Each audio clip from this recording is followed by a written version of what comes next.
액션! 안녕하십니까 여러분, 파운데이션을 리뷰하는 여자 파리녀 유튜브가 오늘 여러분들께는 스틱 파운데이션을 가지고 왔습니다. 색상은 하나 둘 셋 넷 다섯 가지 갖고 있습니다. 스와치!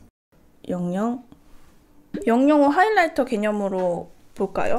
근데 진짜 피부톤이 밝으신 분들은 이 정도 쓰고 싶어 하시는 분들 계시지 않을까요? 지금 보니까 엄청 하이라이터까지는 아닌 것 같은데 0N 1N 언니 앰플 다음에 라네즈 크림스킨 쓰면 허옇게 뭉치는데 정상인가요? 그게 왜 그런지 영상으로 사실 봐야 돼요. 근데 나 여러분 그런 생각을 해봤다? 여러분들이 피부 메이크업 할 때 뭉친다 막 이런 되게 스트레스 받아 하시는 내용을 제가 십몇 년째 받아보고 있잖아요. 근데 사실 그거를 보려면은 스킨케어부터 파운데이션 바르는 것까지 영상을 풀로 찍은 거를 봐야 진단이 가능하거든요. 근데 이런 거 컨텐츠 하면 재미없겠죠? 네, 아직 실버라인한테 얘기는 안 했거든요. 실버라인이 또 퇴짜 놓을 것 같아가지고 제가 의견 내면 퇴짜 놓거든요. 모아맞기. 손짓이나 이런 거 보면은 발견할 수 있는 것들이 굉장히 많거든요. 재밌을 것 같다고요? 근데 또 시청자 입장에서는 남이 하는 거를 안 보고 싶을 수도 있잖아요. 1.5N. 그래서 지금 채팅창에 여러분의 반응이 되게 중요합니다. 실버라인은 눈에 어떤 현상이 보여야 사람들이 정말 관심 있어 하네? 이런 거를 인지할 수 있거든요. EN. 중간색이 없네요. 좀 동의합니다. 밑에 세 개가 색깔이 촘촘한데 조금 어두운 색깔이 촘촘해가지고 결국에 많은 사람들이 선택할 선택지는 이거 0N 하나밖에 없지 않나 하는 생각. 파데랑 색이 같은가요? 모든 브랜드의 제품들은요 최대한 색을 비슷하게 만들긴 합니다만 제형이 다르면 색감도 다르게 표현이 되거든요. 그래서 그냥 비슷하겠거니 정도만 생각하시고 너무 똑같을 거라는 기대는 안 하시는 게 좋아요. 모든 브랜드 해당합니다. 가보겠습니다. 좀 균일하게 얼룩덜룩하지 않게 스틱 파데를 쓰는 건 저는 이거 같더라고요. 이렇게 점점점점 찍어주시고 이렇게 살짝 펼쳐주는 느낌으로. 근데 이거를 펼칠 때에도 너무 힘을 빡빡 주면서 펼치기보다는 그냥 제형감만 펼친다 이런 생각으로 터치를 하셔야 편하게 쓸 수 있습니다. 이것도 너무 힘을 많이 주면은 또 문제가 일어날 수 있고 또 터치를 너무 과하게 하면은 약간 오버 터치 되면서 손을 떼줘야 되는 그 시점을 지났을 때는 뜨기 시작할 수 있어요. 말만 들으면 되게 피곤하게 느껴지거든요, 모든 것이. 근데 또 너무 그렇게만 듣기보다는 그냥 그렇구나! 이렇게 차라리 한 귀로 듣고 한 귀로 흘려듣는 그런 느낌으로 받아들이시는 게 편안하게 파데를 구경하는 길인 것 같아요. 모공이 잘 들어가네요. 그럼요. 왜냐면 모공 브러쉬이기 때문에 이 브러쉬 자체가 좀 쑥쑥 눌러주면서 얼굴 위에 올라가잖아요. 그럼 모공에는 모공 브러쉬가 참 강하죠. 근데 모공 브러쉬의 단점은 아무리 촉촉한 파데를 써도 조금은 매트하게 표현이 되는 게 모공 브러쉬의, 근데 이걸 또 장점으로 느끼실 수도 있겠네요. 특징입니다. 근데 어쨌든 스틱 파데는 눌려진 제형을 펼쳐줄 만큼의 브러쉬에 힘이 필요하거든요. 근데 그런 힘 있는 브러쉬가 모공 브러쉬입니다. 그리고 이 모공 브러쉬가 시중에 종류가 굉장히 많게 나와 있는데 제가 이 메이크업 포에버의 116번을 좋아하는 이유는 말입니다. 여기에 이렇게 동그라미 홈이 파져 있기 때문에 장점이 힘이 좀 덜 세요. 모공 브러쉬가 힘이 너무 세도 안 되고 너무 없어도 안 되거든요. 근데 얘는 숱은 많아가지고 빽빽한 듯 하지만 가운데가 구멍이 뚫려가지고 거의 이렇게 외곽에 있는 털들로만 발리기 때문에 힘 조절하기 굉장히 용이합니다. 그래서 여러분들이 모공 브러쉬를 좀 돈 주고 내가 사고 싶다, 특이한 브러쉬 갖고 싶다 하신다면은 메포에서 116번 사시면 돼요.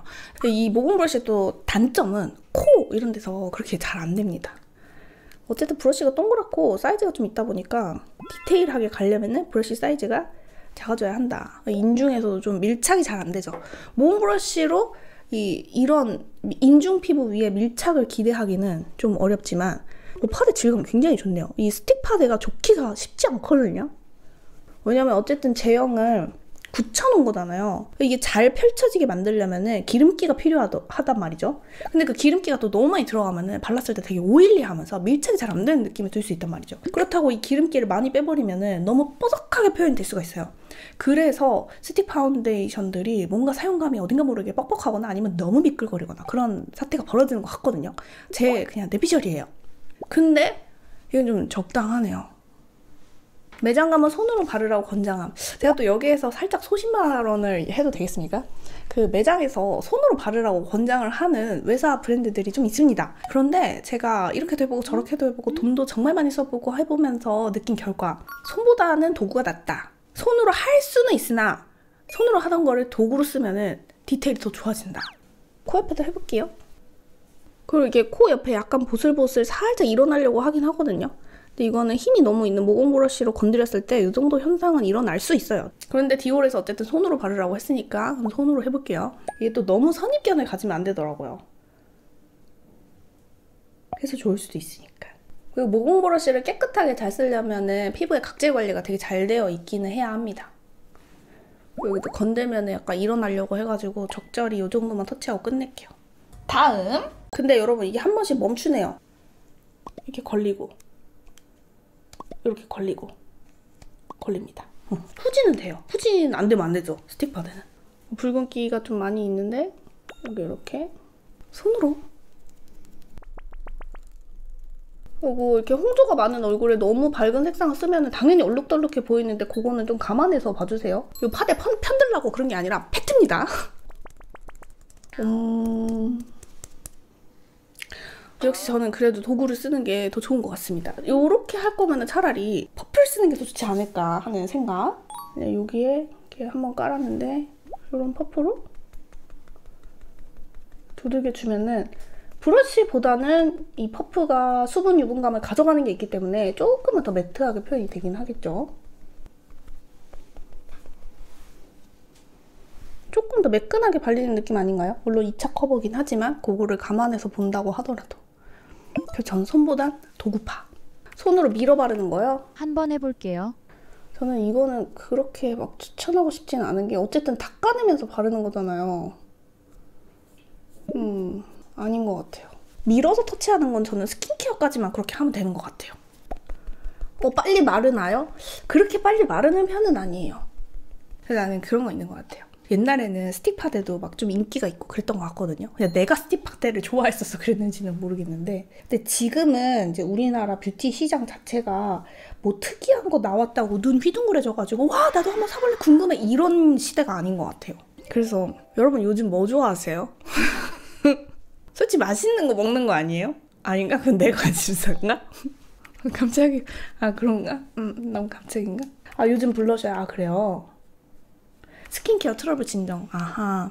회사 주변에 배달 맛집 발굴. 모공템. 아하. 그치. 모공은 또 화장품으로 꾸준히 관리를 해줘야죠. 병원에서 받는 게 있고 화장품으로 데일리 관리하는 게 있고 다 해줘야 되는 것 같아요. 근데 이것도 괜찮네요. 이렇게 쓱쓱 문지를 수 있어가지고 요거에 힘을 주는 정도도 되게 괜찮아요. 이게 무게 중심이 되게 괜찮은 게 앞에가 되게 무겁거든요. 뒤가 좀 가벼워요. 그래서 이걸 딱 붙였을 때 그립감이 괜찮습니다. 또 독특한 모공 브러쉬 한번 경험해보고 싶다 하시면 맥의 171번 S 좀 터치해서 이 브러쉬는 여기다 묻혀도 돼요. 근데 요 모공 브러쉬는 가운데 구멍이 뚫려가지고 직접 묻히면 브러쉬가 자꾸 벌어지려고 하거든요. 어쨌든 힘이 여기만 받으니까. 근데 이거는 이렇게 사선으로 된 네모 납작이어가지고 바로 터치해서도 괜찮습니다. 이 정도 터치해주고 이게 막 자국이 나잖아요. 그 다음 퍼프. 진짜 하얗네요. 네, 0N호는 0N이 아니라 00? 디올은 글로벌 브랜드다 보니까 이런 피부톤을 가지신 분들을 위해서 나온 거 아닐까요? 그런데 역시 코에 막 모공 브러쉬로 석석 긁었을 때는 모공 사이사이에 끼이는 듯한 이런 게 생겨요. 그래서 스틱 파데가 참 재밌는데 코에도 잘 발리기가 쉽진 않다. 되게 막 디테일을 살릴 수 있는 파데는 솔직히 아니다. 근데 디올 파데, 스틱 파데 되게 질감이 좋게 나오긴 했다. 결론이 뭐 저래 그럴 수 있는데 이 스틱 파데라는 영역 자체가 정통 파데와는 너무 느낌이 다르니까 디테일이 떨어질 수는 있지만 스틱 파데 중에서는 굉장히 잘 나왔다. 근데 이거를 화홍 브러쉬에 이렇게 묻혀가지고 발랐을 때 밀착력이 되게 괜찮거든요. 차라리 납작 파데 브러쉬로 발랐을 때 나오려나? 실험 정신이 자꾸 이렇게 샘솟네요. 이건 한 번도 안 해봤는데. 응? 큰 의미를 모르겠네요. 이게 더 나아 보인다고요? 그래요. 다시. 원래 납작 파데 브러쉬는 파데 끝에 액체 파운데이션을 떠서 마치 스파츌라처럼 사용하는 게 좋거든요. 근데 얘는 어쨌든 털 면적에다가 묻혀야 되는 거잖아요. 굳어 있는 거니까. 되나? 어? 어?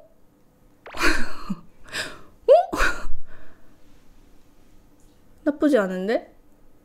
제가 이제 지속력 촬영을 방송 끝나고는 씻고 자고 다음날 다시 발라가지고 하려고 하거든요. 왜냐면 제가 어느 순간부터 파데를 바른 채로 잠을 자면 간지러워가지고 수면의 질이 너무 떨어지는 거예요. 또 이제 아침에 자고 일어나서 보는 게 의미가 있냐 하는 그런 댓글도 사실 있긴 했었어요. 근데 아침에 자고 일어나면 피부 무조건 좋지 않냐라고들 하시는데 또 그렇지만 않거든요. 아침에 자고 일어났을 때 볼 수 있는 좋은 포인트는 유분기를 얼마나 파데가 막아주느냐 그런 거를 볼 수가 있고 자면서도 또 지저분해지는 게 있어가지고 관전 포인트가 없진 않아요. 그런데 제가 밤에 바르고 자면은 이게 너무 잘 때 온 신경이 곤두서지면서 어느 순간부터 되게 좀 어렵더라고요. 이제 그러느니 지금 방송에서 바른 그대로 다시 바를 수는 없겠지만 다음날 낮에 다시 발라가지고 그 저녁까지 지속력을 보는 걸로 좀 바꿔서 가려고 합니다. 근데 또 그 파데를 바르고 있는 생활 환경은 과학 실험실처럼 완전 똑같게 제안을 해서 똑같이 할 수는 없는 그런 한계는 있을 것 같기는 해요. 다크에도 이 하얀 거 얹어만 볼게요. 이게 말이 안 되지만 뭐가 말이 안 되냐면 다크는 코렉팅을 해야 되니까. 예전엔 바르고 자도 저 불편한 게 없었어요. 나이 들수록 안 씻고 자면은 너무너무 간지러워가지고 피부 답답하고 눈 따가워지는 거 이런 것도 되게 심해지고 그러더라요. 나이 먹나 봐요. 그렇습니다. 이렇게 다 발라봤습니다. 어떠세요? 제가 봤을 때 여러분들이 채팅창이 굉장히 조용하시거든요. 물론 여러분들이 틀어놓고 주무시는 거 알아요. 그런데 별 감흥이 없다. 에스쁘아 스틱 파데 색깔 면에서는 저는 에스쁘아가 더 예쁜 것 같아요. 굳이 비교를 하자면. 일단은 이쪽은 너무 하얘서 제 얼굴에 맞는 톤도 아니기는 하지만 저한테 맞는 톤이 이거라고 했을 때 요거보다는 조금 밝았으면 좋겠다 하는 그런 생각도 들고요. 에스쁘아가 조금 더 미끌리면서 유분기가 더 있게 발렸어요. 그래서 오히려 기름기가 더 있으니까 바르기에는 전 에스쁘아가 더 편했다. 그런데 이런 하얀 느낌을 좋아하시는 분들한테는 디올이 더 나은 선택지가 되기는 하겠죠? 김미선님께서 솔직히 스틱파데는 그냥 화장품을 꽤나 많이 경험을 해보신 분인 것 같아요. 내가 이제 우리 트루버 분들 앞에서 이 리뷰를 하는 게 참 재밌으면서도 쉽지 않은 포인트가 뭐냐면은 우리 트루버 분들은 써볼 만큼 써본 인구가 너무 많아요. 물론 또 이제 고3 분들도 계시고 어리신 분들도 숨어서 계시거든요. 여기 사람들의 많은 분들이 돈 쓸 만큼 써본 사람들이 많아가지고 선생님 아워글라스 스틱 파데랑 비교하면 어때요? 아워글라스 스틱 파데가 커버력은 더 있어요. 여러분 아워글라스 스틱 파데 하니까 생각이 나는데 스틱 파데는 아워글라스가 짱이긴 해요. 아워글라스가 스틱 파데로 되게 유명하잖아요. 나는 그걸 아직도 잊을 수가 없는 게 바야흐로 한 5, 6년 전 우리 뷰티 유튜버들과 함께 제가 말레이시아를 간 적이 있어요. 라네즈 행사에서 난 아워글라스한테 반해버렸잖아. 말레이시아 쿠알라룸푸르에 세포라가 있거든요. 세포라에서 아워글라스 스틱 파데 싹 만지면서 어머 이건 뭐야 하면서 깜짝 놀랐던 스틱 파데 아워글라스 좋다. 와우. 오늘 이렇게 해서 파운데이션을 리뷰하는 이제 파니어 유튜브가 여러분들께 디올 스틱 파운데이션 리뷰를 해보았는데요.